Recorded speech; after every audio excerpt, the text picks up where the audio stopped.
Assalamualaikum warahmatullahi wabarakatuh.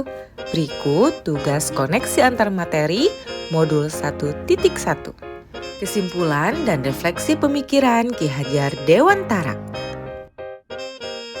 Saya Citra Dewi Rahmawati Irawan, saat ini bertugas di SDN Cempaka Putih Barat 01. Saya calon guru penggerak Angkatan 9 Jakarta Pusat.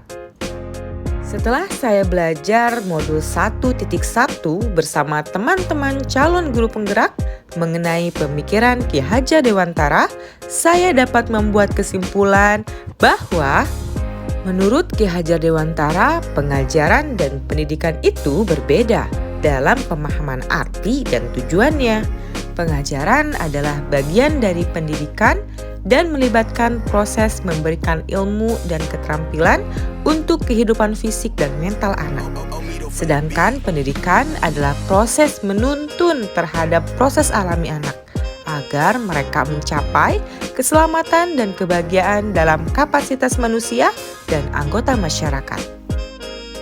Salah satu pemikiran dari Ki Hajar Dewantara terkait dengan pendidikan anak adalah pendidikan dan pengajaran harus berpegang pada kodrat alam dan kodrat zaman peserta didik.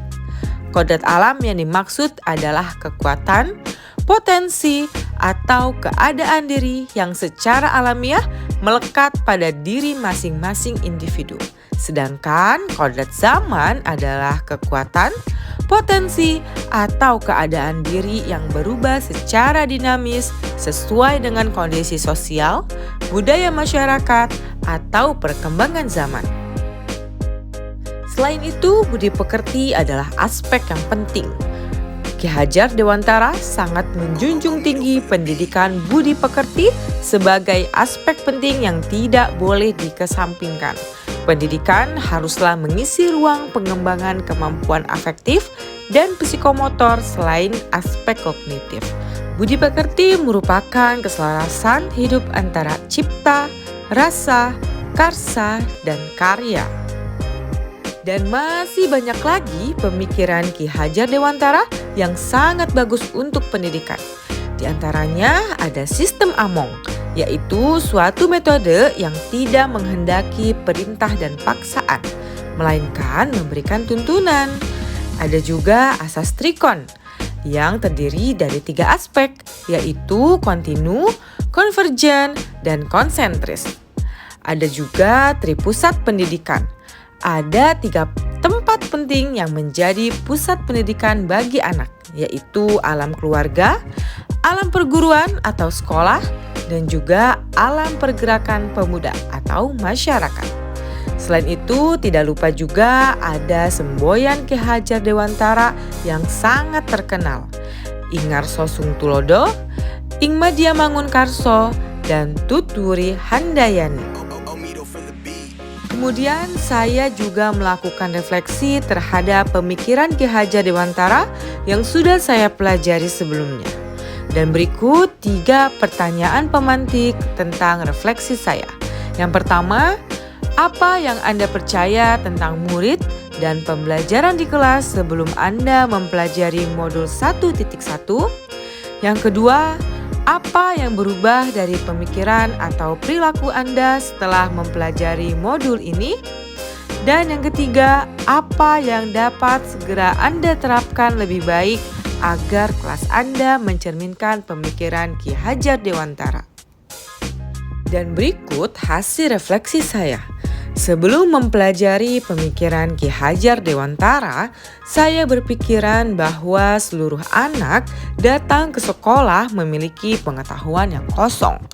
Lalu saya berpikir bahwa pembelajaran hanya sekedar mentransfer materi dari guru ke siswa.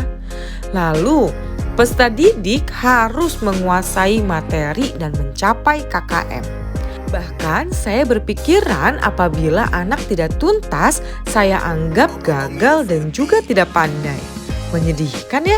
Lalu saya sering menyalahkan siswa apabila mereka tidak bisa mencapai KKM. Padahal saya sendiri yang jarang melakukan refleksi pembelajaran.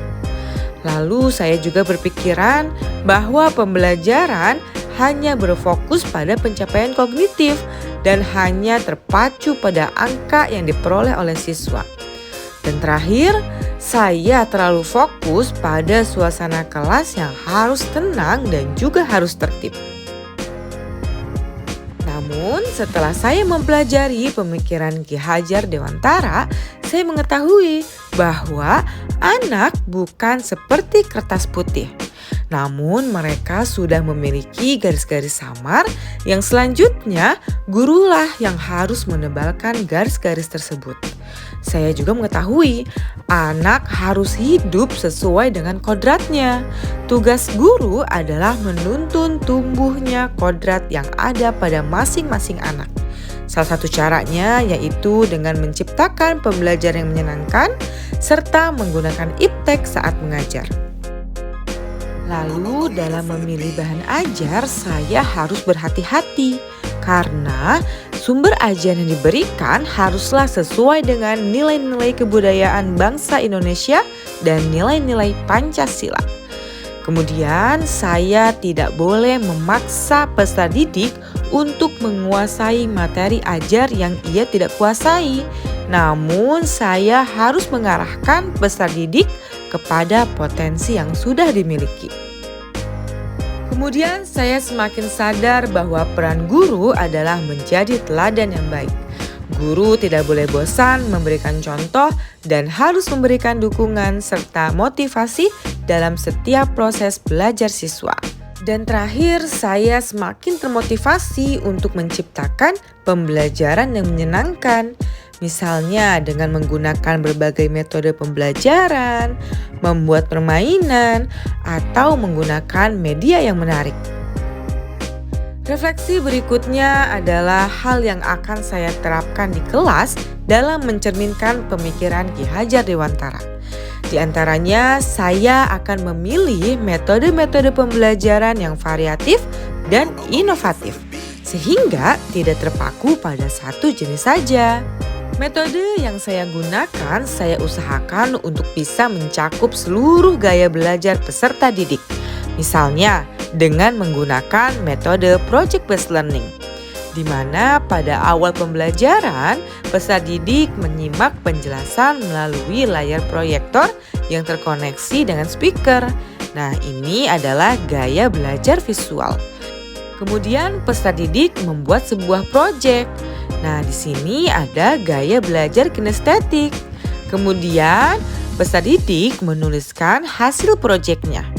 Ini gaya belajar menulis. Lalu peserta didik mengkomunikasikan hasil belajarnya dengan cara mempresentasikan. Ini adalah gaya belajar audio. Sehingga dengan begitu seluruh peserta didik memiliki kesempatan yang sama untuk menunjukkan potensinya masing-masing dalam belajar.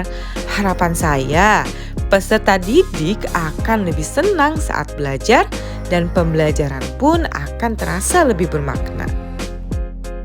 Selain itu, saya akan berusaha menciptakan pembelajaran yang tidak menuntut, melainkan menuntun peserta didik. Saya akan mencari tahu bakat dan potensi peserta didik dengan cara melakukan pendekatan seperti mengobrol dari hati ke hati, menggali apa yang sedang dirasakan dan yang diinginkan oleh peserta didik. Ataupun bisa juga dengan cara berkomunikasi, bertanya secara langsung kepada orang tua dan juga guru yang mengajar sebelumnya. Serta dalam proses belajar, saya juga akan menerapkan pembelajaran abad 21 yang sesuai dengan pemikiran Ki Hajar Dewantara. Di antaranya seperti berpikir kritis, kreatif, kolaboratif, komunikatif, dan lain-lain. Sekian pemaparan tugas dari saya. Terima kasih. Salam guru penggerak.